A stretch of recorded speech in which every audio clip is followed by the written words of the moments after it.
This is Delta looking east, and when the beauty of Lugabills, when they shipped cattle in livestock cars, when they got the car loaded, they would call the T&I, and within 15 minutes, they'd have a car there to take it right to the Toledo terminal, where it would. These were all cars that were supplied empty by the Pennsylvania Railroad, and these were dropped off at the Pennsylvania Railroad, and they made a lot of money in the last years. There was a couple cars a day of livestock, which had you see, stuff like livestock has a higher rate they charge and they get for compared to a carload or a box of nuts and bolts, something of that nature. So here we are coming. That's the station at Swanton, and this is Dodge Street, and that streetcar is headed east to Toledo, and that's the way it was. Those cars are right in the street. Here they are pushing it in at the Toledo Terminal Railroad. Now, if you look off to the left there, that's Vulcan Substation. And believe it or not, if you want to drive down Dorr Street, Vulcan Substation is essentially the same as it was years ago, and it's right there when you cross the Toledo Terminal Railroad. That's Vulcan Substation on the Toledo Edison, or now known as, Toledo Edison. Here we are at Vulcan Substation looking west. The first two tracks are Toledo Terminal. The third track, angling in, is the Toledo Angolan Western, which wiped out car 125 and killed a number of people. And in the distance there, you'll see a line of tank cars waiting to be picked up and taken back to the Wabash. This is Wauseon, and on the right there is the City Hall at Wauseon, and this was right in the street. It was Depot Street. And the reason this is quite interesting is that Bill Lozier was the gentleman who would put the mail up on the catcher pouches 3-4 times a day at Wauseon, and mail was picked up on the fly, and it was thrown off on the fly too. And he was known to rarely yield the right-of-way to anything. Well, this is one time it didn't pay. He got that driveway there goes right to the depot where he'd park his truck and then pick up the mail. Here we are again at Vulcan Station, and we're backing in Empire Oil Refineries, which is another name for city service gasoline. That's Mr. Lovejoy there as the motorman.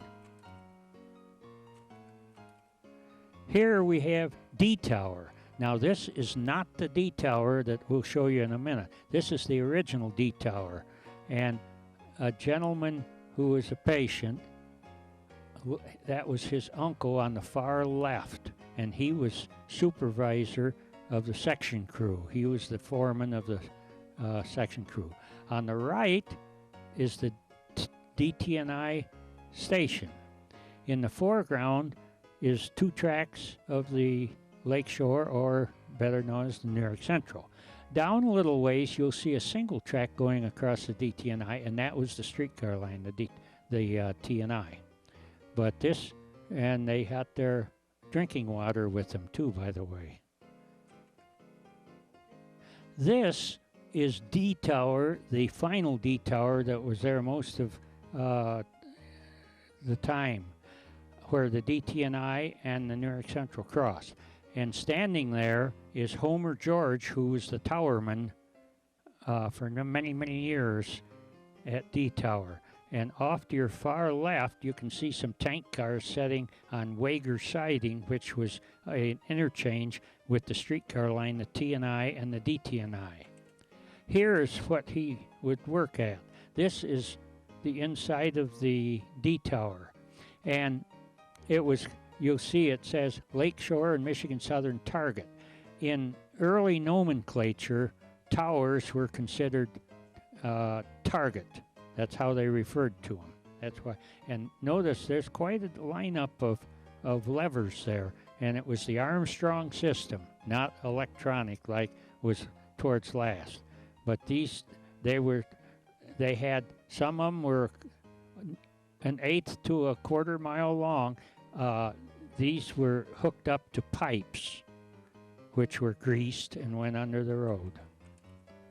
This is Mr. Lovejoy, and that is the interior of the Archibald streetcar station of the T&I. And there's your old stove. Here is Wauseon Y, and that is just pulling out to go somewhere. This is one of the first lineups, and they carry 30, 40 cars. Can you imagine going down the main street in the center of Delta with this train? That's the way it was. But they went 5 miles an hour is all they dared go while they were in the street. But this is just slightly east of Wauseon, and this was a godsend. It kept them going for another 5 years, or no, 7 years, when they should have probably quit. Here we have one of the Toledo and Western cars that were purchased in 1932 when the Toledo and Western quit going to Pioneer, and this car would haul tank cars easily. Here we have in Bogalusa, Louisiana, more than 20 years later, this car would shuttle box cars of material to make corrugated boxes back and forth. They had 2 or 3 different plants about an eighth of a mile apart, and so they had to shuttle stuff around. This is again the Y at Wauseon, and all these men have gone to their reward, but these are all linemen on the Lakeshore Power and Toledo Edison. And a number of these people went to the same church and everything as we did, and the guy with the tall boots there in the front of the right side of the car there, he worked in the post office with my dad for a long time. This is Bryan, and down there a ways you can see a streetcar coming up High Street. That's High Street. Here is the powerhouse when just completed, and that was quite a building. This is the Wauseon station when it was not quite completed. The windows aren't in there yet, but that's those 2 cargo doors where they unloaded all the freight. Notice the 3-part lights, and this went from one end of Wauseon to the other where the streetcar traveled. In other words, the only place that had these 3-part ones was along the streetcar line. Here we are down by, apparently somebody climbed a signal tower that had the semaphores on, and this is down there by Crissy. In the old days, the Chicago Pike went alongside the railroad, and then they built a bypass to the south. Here is the way it was. Now, the coal hoppers were shuttled up onto a trestle off to the left there, and that fired the boilers for the Lakeshore Power. And the fact of the matter is that for many years it supplied a good chunk of Williams County and everything with their electrical needs. Now we're at the edge between Pettisville and Archibald, going into Archibald, and just off to the left here was Shaunt's Siding and the slant crossing. better known as Slant Crossing. It was Nelsinger's Crossing in the early years. And you'll see basically the traffic on the T&I was gasoline. Those 2 tank cars were probably headed to a gas station, which I'll show you at Bryan, and coal and stock cars. Here we are. This is another train. Now that's Nelsinger's Crossing, or the Slant Crossing. And notice there's 3 or 4 empty stock cars, Pennsylvania Railroad empty stock cars. And again, you got some tanks. Pettysville had a very busy gas station that got about 4 tank cars of gas a week. Bryan got, the city service got 5 a week. This is Art Robidoux, and he is, you'll notice the railroad track, the streetcar track is right behind him, and he was just leaving for work as a motorman, and he lived in Stryker there on Lynn. Here we are. There's a train, T&I train, ready to be pushed in, and there's stock cars there with cattle in, and they're headed to Pennsylvania. Now that's the, off in the distance on the right, that's the mill there along the New York Central. Now the gentleman on the right, I'm not sure how much his height was, but it was at least 6'6", and that's the same as now Shaq being 7 feet tall. There just weren't many 6'6" men, and when he passed his reward, he was 90 years old. And all these people worked in the shops there, and they were horses. They were hard workers. But Mr. Diltz, I spent many a time in his living room talking with him, and I derived a lot of information, T&I information.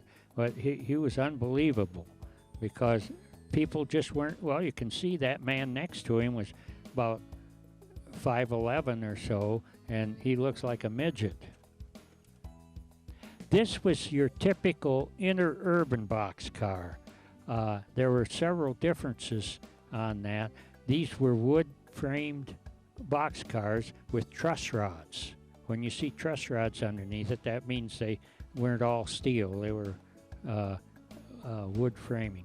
And also, they had drawbars that swung far left and far right so they could get around a sharp corner. And this sat on Route 6 for many, many years after 1940 on old Route 6 over between Stryker and Bryan. And I was going to move this and put wheels under it for my railroad, but about that time I went by it one day, and it had been all sawed up into about 10-inch long boards for the fireplace. It was in excellent shape because it had been used as a granary, so the roof was impeccable. But he took off the grab irons and the ladders and sold them for iron. This is the Ohio Gas Company in the early years at Bryan. Now, the boxcars on the right were actually Jack and Sin or Cincinnati Northern side. However, just behind that, you'll see that steel, and that had a shell, we call it shell anyway, and then you see where the holding tanks are, streetcar wires, and they would shove in cars of coal, and they would make coke out of the coal, and then they would ship out the coke, or they would use it in construction and making their gas before the Panhandle Eastern Pipeline came through.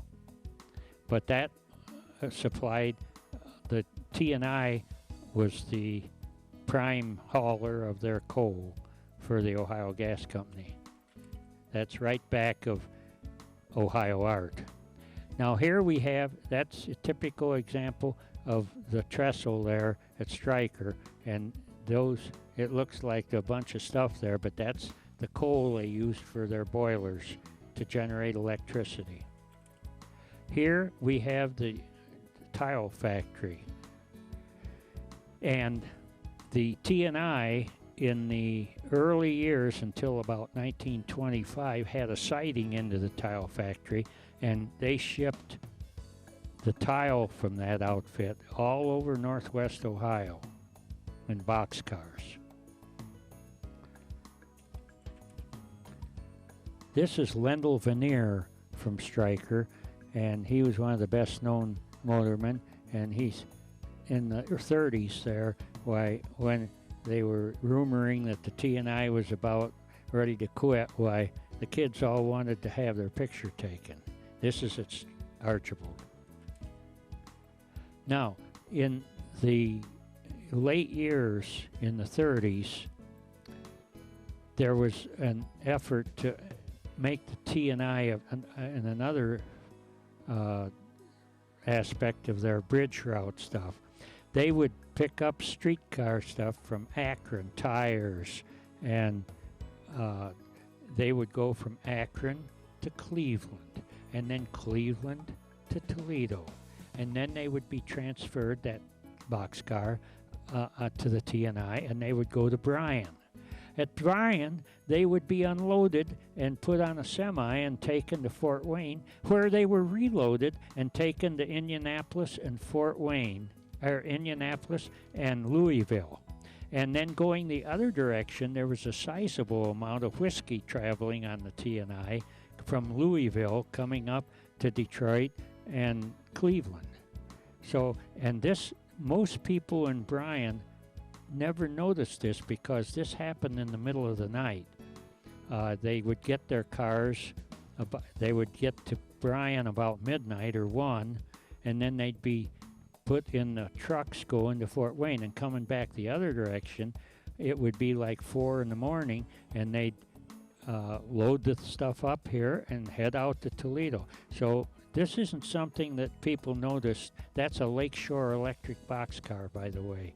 But they used the siding of the Ohio Gas Company to lay over for a few hours, and this just happens to be one that survived the light of day. This is an unusual sight. Two things. It's very nice. It's a Christmas scene, and also that's a high-speed gas station on the left. Many of you don't recall high-speed gas, but that was a big company in the 40s and 30s. The mineral bath place at Stryker, believe it or not, had people from as far as Wauseon on the east and Bryan going there every few days to get mineral baths. I must admit, I had one mineral bath when I was a kid, and the bathtubs were made out of copper sheeting, and it was quite an education having this. And furthermore, the United States government grades mineral bath places, and supposedly the mineral bath place at Stryker has more nutrients and healthy aspects to it than down there in Hot Springs, Arkansas. So that's a fact. Here's that car from the Toledo Western, and it used to haul 10, 12 car freight trains during the 30s from the Wabash connection down to Toledo. Here we are at Stryker, and believe it or not, that over on the left there was one of those original popcorn stands that wasn't just a rubber-tired affair that cooked popcorn with electricity. It was unbelievable. They operated with steam on the doggone cooker. Here is Bryan Station in later years. That's a caboose sitting back there where the freight station is. And that's the passenger station right there at the Y. Here's train headed to Bryan. Now here's the typical Sunday morning outfit. Lou Avery's line cars on the right, and Glenn Weiler's train on the left there. And they didn't move on Sundays. And right straight behind there is the post office where my dad worked, and then behind that yet was our church. And every Sunday I would come down Main Street and cut to the east and have to browse around at these cars before I went home from Sunday school. This is switching. There's hopper car there and a gondola, and this is switching done at Wasion at Van Camp. Now here, they've just completed their trip through the middle of the street at Delta, and that's Louis Ryan's farm on the right there. And this is before they rebuilt the route, the Chicago Pike. But there's your lineup of, hey, it was a big deal for the T&I. This is Bayer's feed mill on Dorr Street, right at the Dorr and Reynolds. Just had a letter from a young fella, I call him young, and his father used to get materials there for their farm, and so he remembers the he doesn't remember when they were operating, but the feed mill was there yet and they had a coal yard too, of course. This is the only colored photograph that I own of the Toledo, Indiana. It's in the 30s. Most people that had a camera that took colored film were well-to-do. You just didn't have anything but black and white. And so that's the only picture I ever received from somebody that was colored. And that's very natural. That's the true colors of the way the cars were. This is the only photograph I have of a triple meet. 110 is going, 130 is coming east, and 110 is going west, and then there's a freight train backed in the siding waiting for everyone else to leave. But triple meets were unusual. However, they always involved a freight car in the triple meet. And that was taken down between Holland and Reynolds Corners. This is a typical scene at the car barns. Here's an inside shot of my friend from Cincinnati that took these pictures. He had a powerful flash bulb. Here's another shot. There was 4 tracks in there. Now here we have the car backing around Peckham Loop. You see it had to back around in order to head back to Bryan. And right alongside the single wire for the streetcar was the trackless trolley double wire. But they never changed the track work from the Dorr Street streetcar line. They just had to back around, and they'd have a go slow and have a guy watching that the trolley pole didn't jump off the wire. There the lady has her, she's got her doggone satchel, and that's the way streetcar travel was in the old days. You took your suitcase and crawled up on there. almost all the interurbans charged a cent and a half a mile. So if you went 30 miles, it'd be 45 cents. And you could take, your luggage with you and everything. It wasn't like the airplanes now. They didn't charge so much a bag. In the heyday of the streetcar lines, like even at World War I time, every hour. And they even had, for instance, they kept one car till midnight to pick up all these people that went to Toledo to the movies. They'd wait for the movie to let out, and they'd bring them all back. I've got a lot of write-ups where, like, for instance, the Pythian sisters and the K.A.P., they were going places numerous times, and the Oddfellows from Delta, K.A.P. from Wauseon, groups, they were going all the time. It was unbelievable. Yeah. The Masons and church groups. I only made one trip on the T&I. I got on at Delta, and I came to Wauseon. And my folks didn't think much about all this, but my grandmother wanted me to ride the streetcar. So I got on at Delta, and it was not as rough a ride as you think. I had a much rougher ride when Joan was pregnant, and we went on to South Shoreline at South Bend. That was a much rougher ride. This is just a collage of 3 or 4 tickets. And here's one Calvary to Holland. Now Calvary was across from Calvary Cemetery, and that was in another 1/8 of a mile from Peckham Loop. And the reason early years Calvary was very important. When they constructed the T&I, the loop for the city cars on Dorr Street stopped at Calvary, not out there at Peckham. And so they started constructing the track and everything at Calvary. And here's Toledo to Bryan, here's Swanton to Wauseon, here's Calvary to Wauseon, and this one in the center is it has a story.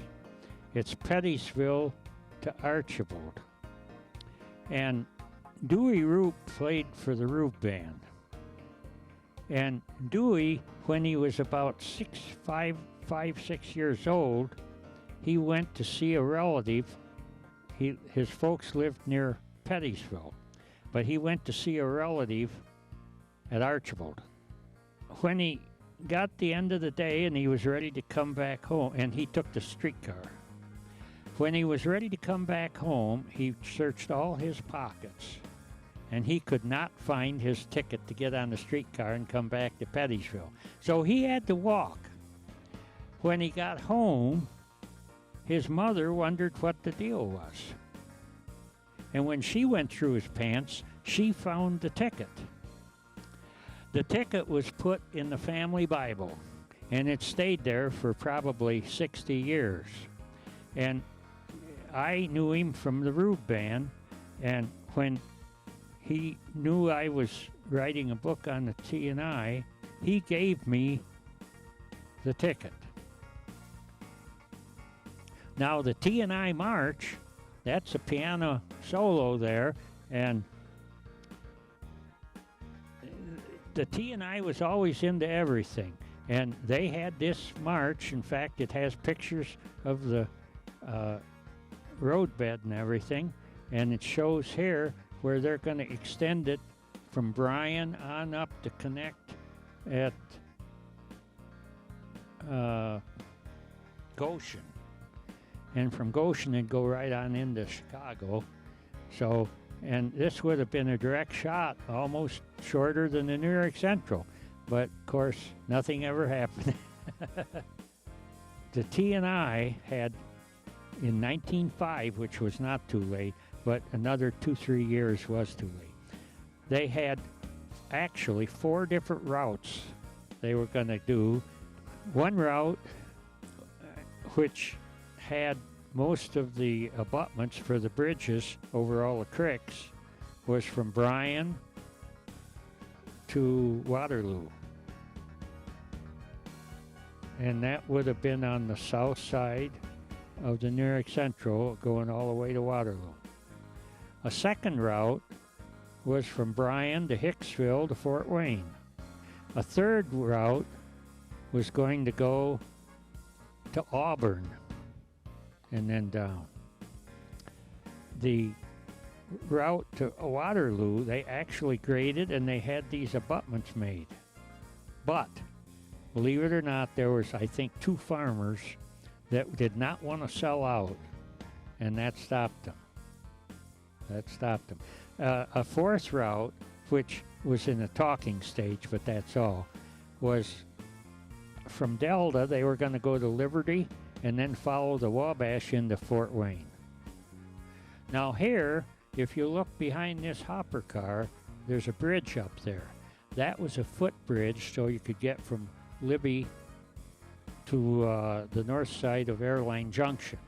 And the reason this is pertinent, that car there at Archibald, the side track was elevated, and trucks would come and back under the trestle, and then they'd open the chutes up and just run the coal right in the delivery trucks that went to all the I've got invoices of half a dozen different furniture stores and so on that heated by coal, and they'd get their carload coal, and then they'd fill up their coal bin, and then when that was getting low, they'd get another carload. However, they did not set the brake on this hopper car here, and when they were fussing around up by the switch, the car came barreling down, and that's the way it looked.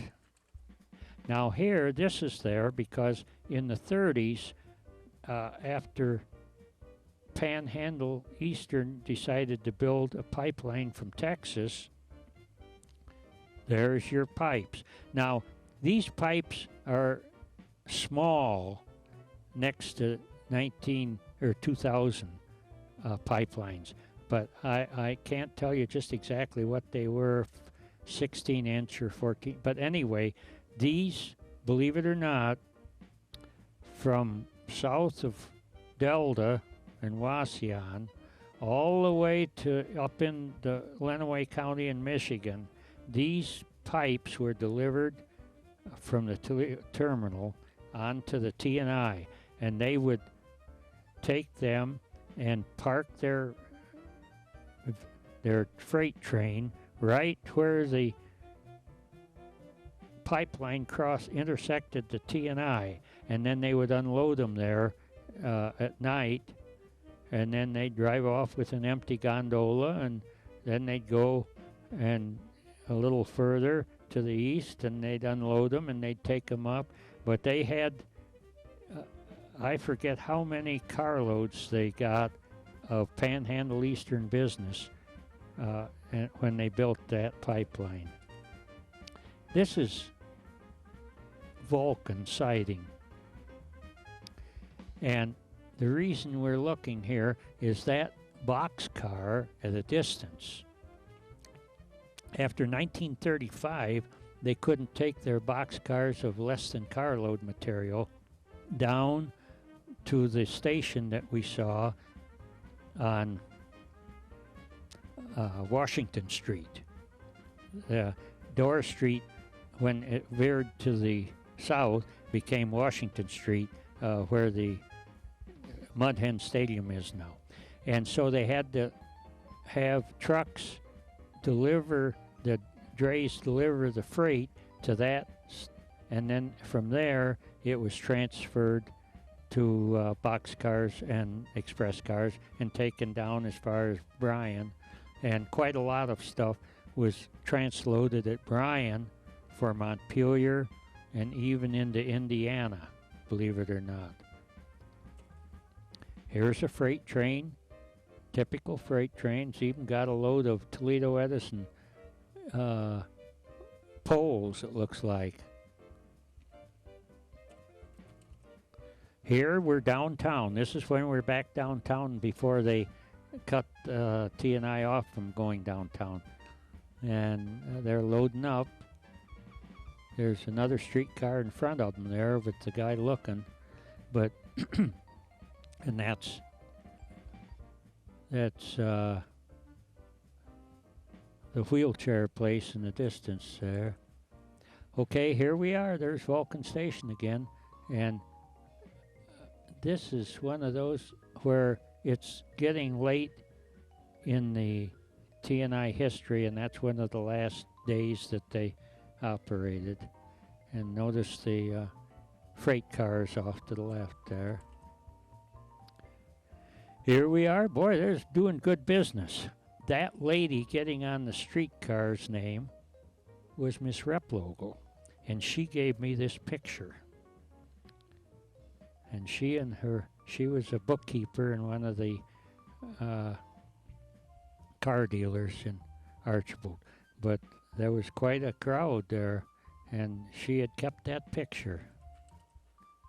Now, the reason we have this, behind this 120 there is Little Brother. That is a trackless trolley. Notice the rubber tires, but he's got his trolley poles up there, and that was at Peckham Loop at Vulcan Station where that was. And that was, they weren't very large trackless trolleys, but they started. That was a start. Now here is Wager Siding. Wager Siding was an interchange point. There's a half a dozen hopper cars there, and there's an interchange point with the DT&I. And you'll notice a little tank over there on the left. The Sinclair company had the T&I hauled tank cars of gasoline for Sinclair gasoline on this siding here. Here's a freight train headed to Toledo. They're getting down there they're on Doris Street, and they're headed past those greenhouses, and not a very long one. Now here is Vulcan Station, which was at Peckham Loop, not Vulcan. But that is the waiting station they used to from 1935 until 1939 when they quit, because they couldn't go downtown. Here is the Y at Holland. And this, they used to lay over there, the passenger cars, on these suburban runs. That's a freight train coming up through there. The station there contained the interlocker, and that's Holland there, and that was the same sort of interlocking station as they had at Wauseon, going out east of Wauseon for 3 miles when they had 4 tracks instead of 3. This is Stryker Station, and it never changed. They didn't get a new nice brick station or anything. Now, the T&I is about done. In fact, they're done in this picture. And that's Dick Garver's brother, and he's loading up number 105 up on a railroad flat car, and they're headed, they ran in Atlanta, Georgia after that. And that young lady there that's looking at us is now retirement age, and she lives out in California. These 2 pieces of equipment were still, in 1951 and 52, were still there at Stryker, sitting there. The one is a rotary, mobile rotary converter, and the other is car 75. And I have very few pictures that I took with my camera, but I took these pictures and more. And that bell, I have a bell, but it's not that. It's a bell from the wreck at Edgerton on the New York Central. I don't know whether any of you lived through that, but a flatbed with a large bulldozer got the best of a train at Edgerton, and I was a friend of the individual on the railroad that cleaned up the wreck. But this bell, you could hear for 1.5 miles away, and one of the vice presidents of the Edison decided that they liked that bell. So they came down one Sunday and took it off and took it home. The only problem was a few weeks later he had to bring it back. Now, after the T&I quit, the reason you saw the 75 with its portable substation there, they were going to put a switch in at Silver Nails Crossing, which was the better part of 1 mile to the west where the golf course is now. And they were going to have Mr. Dilts run the 75, pick up coal hoppers, bring it to the powerhouse, and this was supposed to go on, period.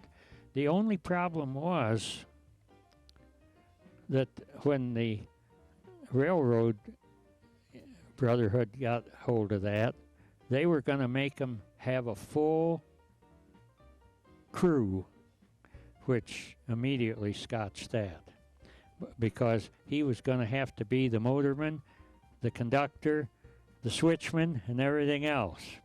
But they were going to haul coal hoppers there after the T&I primary quit. And the Marion Reserve Power Company was the name they gave to the Columbus, Delaware, and Marion for about 8 miles that went past our church camp. And they would whistle in the 50s, and they ran strictly to the Prospect, Ohio, which was a large power plant, coal-fired. And this was supposed to be patterned after that. When they couldn't do that, that is my head lineman and Bob Barron.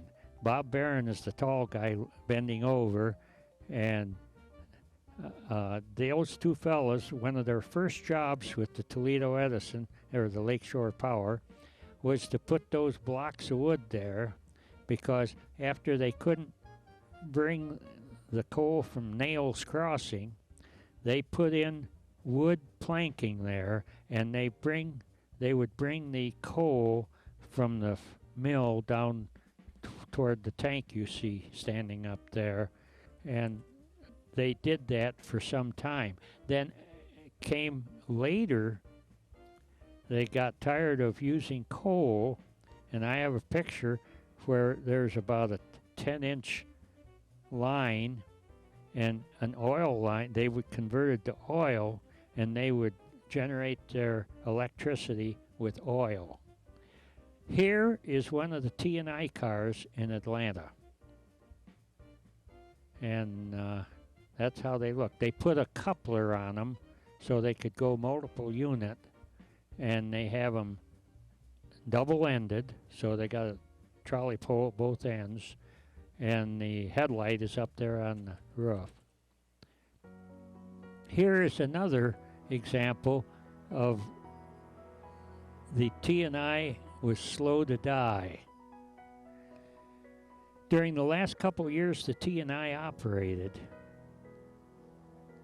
the fact of the matter is that they had very little to do at the shop because they couldn't afford to do much construction and repair work, but they needed something to occupy their time.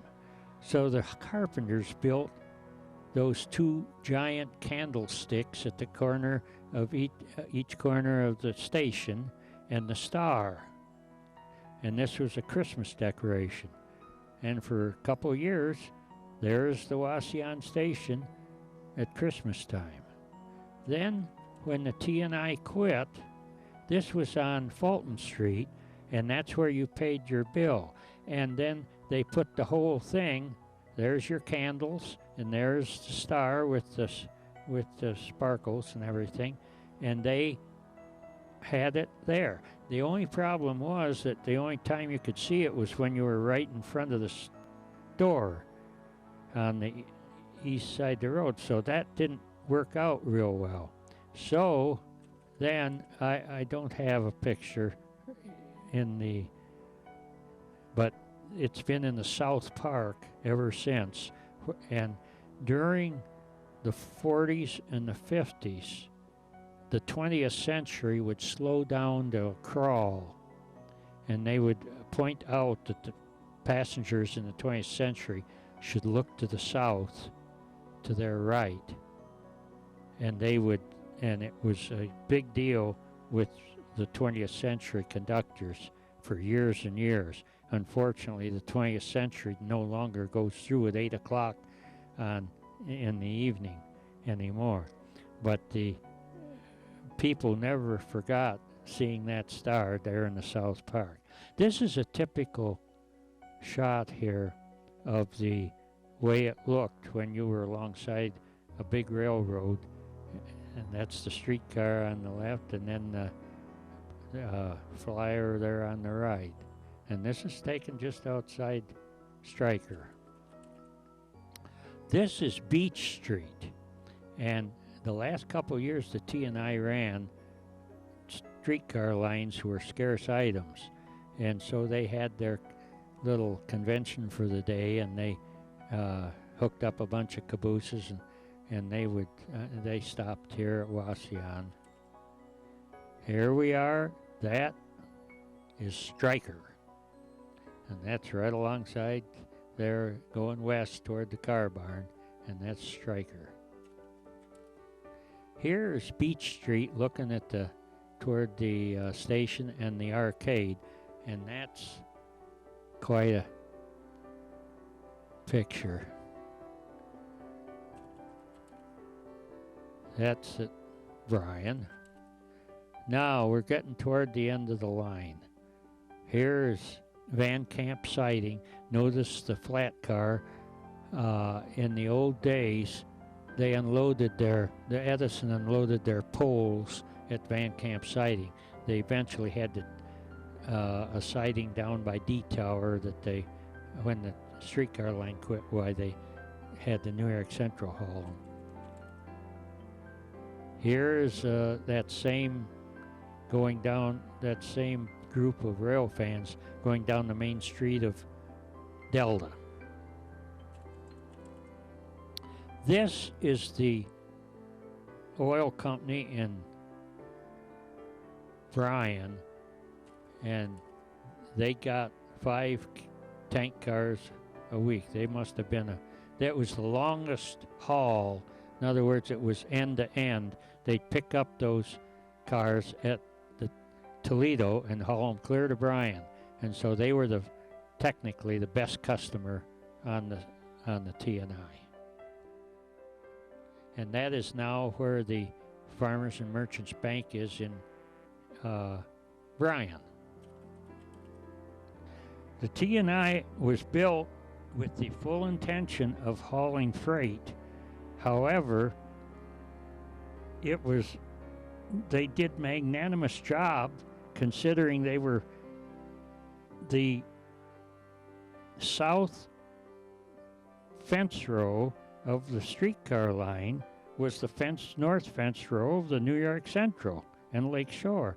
And to compete the way they did, they hauled a lot of material for Pilliards. They had a siding into the Baker's company, which was, they made the Baker valves for all the steam locomotives, and that was no small thing. And to compete with the New York Central was something. They had various things. They were it wasn't until they quit that the New York Central got their business, and that was all these. There were stone dumps every 3, 4, 5 miles on the TNI. They had one east of Delta, one in Delta, one at Wauseon, and then after the TNI quit, then Wauseon has their, out by the cemetery, Union Cemetery, they have their stone dump. But that didn't exist. Everything was, for instance, Detweiler Hospital got all their carload coal at Van Camp and was trucked from there just a half mile to the hospital, and that was all. Yep, it's unbelievable because and the Toledo and Western, that was the other hardy Interurban in Williams and Fulton County, was the same way.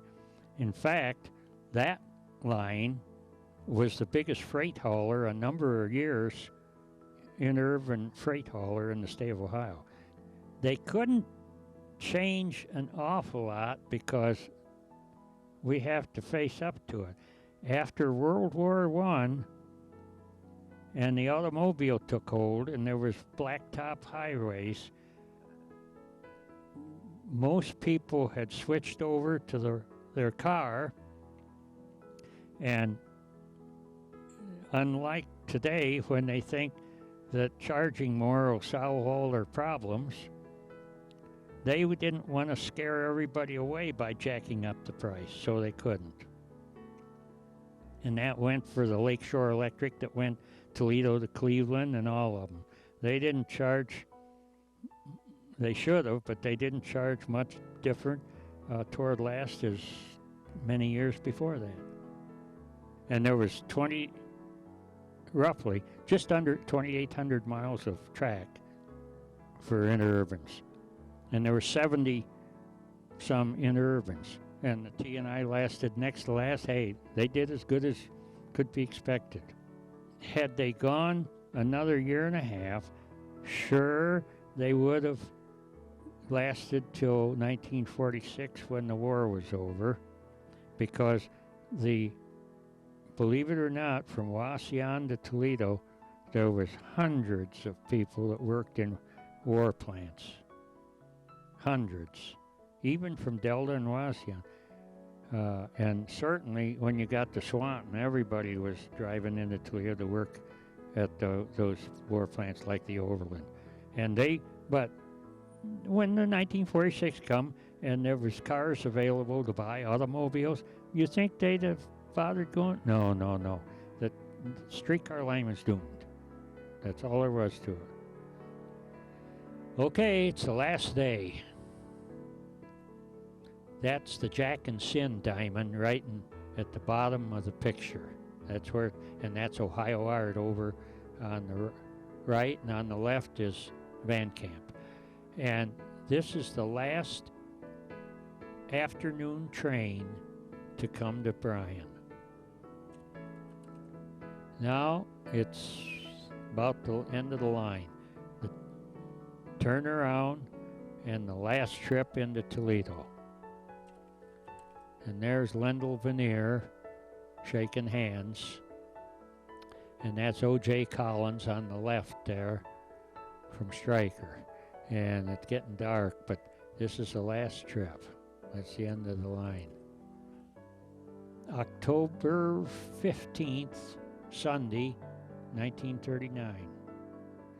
Now, about a week and a half later, they had their last couple trips for freight. This picture here is not taken then, it's taken a little later. Notice there's no wire. They've taken down the wire. And it went a quarter mile, it was towed a quarter mile to the east, and it sat there at the Van Camp siding on its wheels for, more than a year. There was a caboose and the line car 70 sat there. And they offered either of them to the 40 and 8 as a fun car, but they I guess they didn't have the money or whatever. They turned it down. And I'm Dr. Sterling King, and I've hosted your trolley trip today along the T&I Trail. Thanks.